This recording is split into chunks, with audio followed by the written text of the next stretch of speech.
Thank you, everyone, for listening to my testimony. I'm not going to read what I've written, but I am going to use it as crib notes to keep me on track.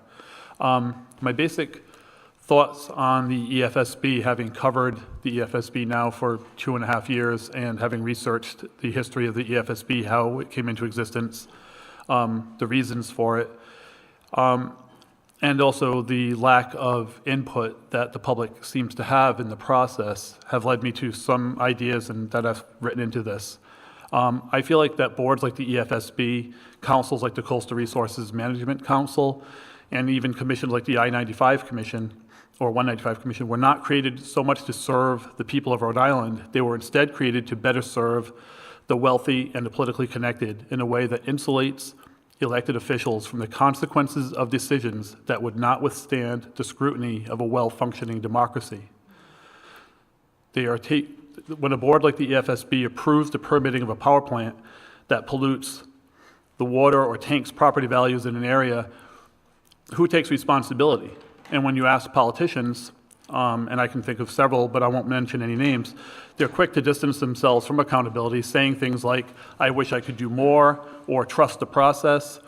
But we know, having been through this, that the process works to minimize the voice of people. We know that they are essentially removed from the process altogether. If they push too hard, they're accused of NIMBYism, or they are accused of not understanding the process. Recently, Burrillville had the issue of having a bunch of cities and towns put together resolutions against the power plant, and that was all relegated to public comment. And public comment is the least important part of the process. I mean, public comment seems to be there, but it's not really doing anything for the people. All they have is a voice, but it doesn't have any legal weight to it. And people know this. They feel like this is all theater, because it is. I think it is carefully crafted theater to take the voice of the people out. And what I would suggest is that we have more democracy. What I'm saying is that the EFSB should vet projects for sure, but then the project should be turned over to the people for democratic approval. If it's a statewide issue, Burrillville would be a perfect example of the power plant. It's a statewide issue. The entire state should be voting on this. And Burrillville should also have a vote on this. And if either side said no, we would say no to the power plant because they don't want it. What we're seeing instead is, as Peter Lacouture said at the last meeting, he said, I don't think it serves, it's not a one-stop process at all. He would see it be easier for power plants and for these things to be built. And I would say we should make it harder. We should let the people have a real voice in this. And yeah, I guess that's all I wanted to really say. The rest is in my comments. I have specific examples throughout, and you can look, and you can always ask me questions about any of this, and I'm happy to answer. Thank you. So for the committee members that are not legislators, what happens at public, or former legislators, what happens at public testimony is the witnesses come up and testify, and if any of the committee members have questions for the witness, the appropriate time to ask them is now, when, as Stephen is done testifying, that's when you ask the witnesses questions. So any questions for the witness? Mr. Rosselli. Steve, thanks for coming, and thanks for testifying. In your list of examples, is there one example that stands out?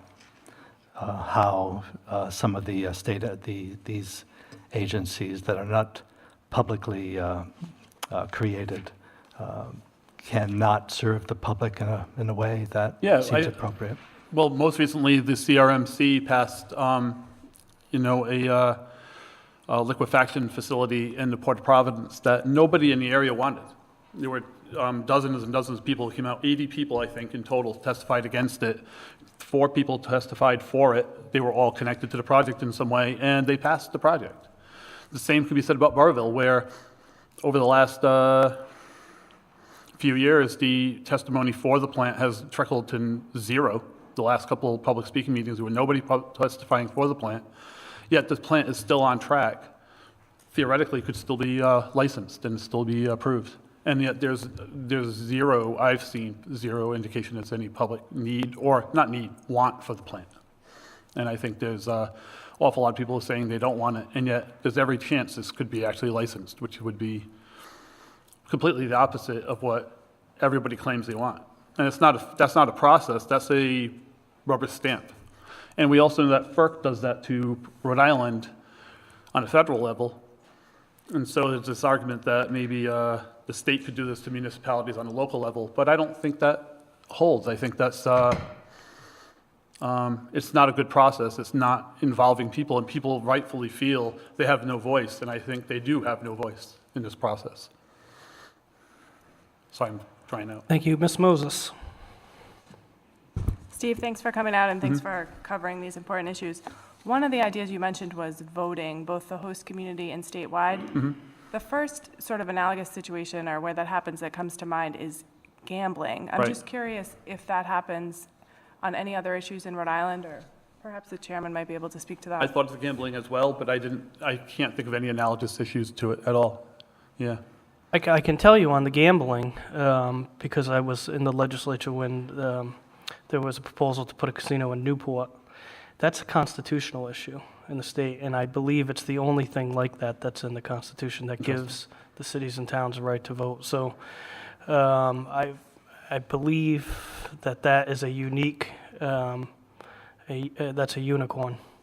And I think that if I had to guess, I don't know when exactly it was put into the Constitution, but I suppose that the need for a local vote as well as a statewide vote in favor of it was a political compromise to get it into the Constitution, so that there'd be some guarantee of local control. But it does beg the question, if you need a vote to put a casino in your town, why don't you need a vote to put a I'd like to giant also power add, plant? I'd like to also add that the Energy Facility Siting Board was established long before the idea of global warming was really on everybody's mind.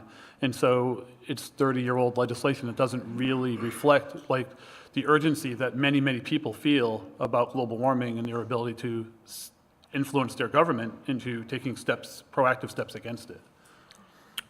Any further questions for Steve? Mr. Oakowski. Steve, thanks for coming to testify today. So you've covered these dockets and these applications quite extensively. So in what you've observed, would you have any additional recommendations, either that you have written in here or elsewhere, that would give the citizens more participation in the process? You mentioned that they have a voice, but you feel like they don't really have a voice because they don't have that vote. In addition to a final, thumbs up or thumbs down vote, based on what you've seen in your expert, reporting on these issues, what other ways could the public have more participation in the process that would be meaningful and valuable to both the public and to the state in the process? I don't know the legality of things like this, but I would say that if public testimony carried more weight in the decision-making process, that would also be a way to do it. So if you see that there's tons and tons of people bringing up the same points, or even different points, and a community is really working hard against a particular proposal, you could see that as carrying additional weight, maybe legally, but I'm not sure how that would be. I'm not a lawyer, so I wouldn't know how to assess that, but it seems to me there might be a way to give them I don't know, like testimony, like expert. It would be the equivalent maybe of expert testimony, although of course they're not experts. They're people who live with these things. If they're seeing, I hear reports now that property values in Burrillville are already being hurt just by the discussion of a power plant. So, people, just the idea that this is coming becomes almost an existential crisis financially for people, and then in all the other ways that it can hurt a community. I think when a community is working on things like this, they're not working on other stuff. I see that in South Providence with the CRMC, where these people are working 2 jobs. They're very poor in this area, and yet they're making time, losing money to show up to testify at these hearings, where really they know, and everybody knows, that their voice means very, very little, that it's going to go through no matter what they say. And I think the same thing happens in Burrillville. People work hard to organize, but they give up other opportunities in life. They miss out on things with their kids. They miss out on things. I know I'm a busy person too, and I've had 3 kids, and it is not easy to do this kind of work and have a family that you're fully engaged with, that you're not missing out on. I get paid to do it somewhat, but other people don't. They're just doing this out of their own time, and that can hurt I think that hurts the community. There's other things they might be wanting to work on. it's for the good of their community, not just to keep the status quo. So in your coverage of those communities, do you see that the communities by and large have the resources, the means, the ability, the time to engage effectively in the process that they're given, or do you see it as part of the process that some of that should be built in? Communities that have more connections and more power do better.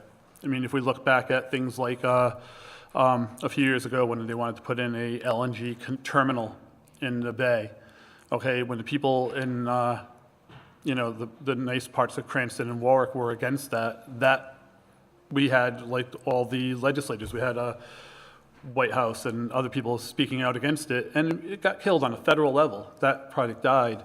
When people have very little power, like in South Providence, it's going to happen. The process is going to run right over them, and the companies are going to get what they want.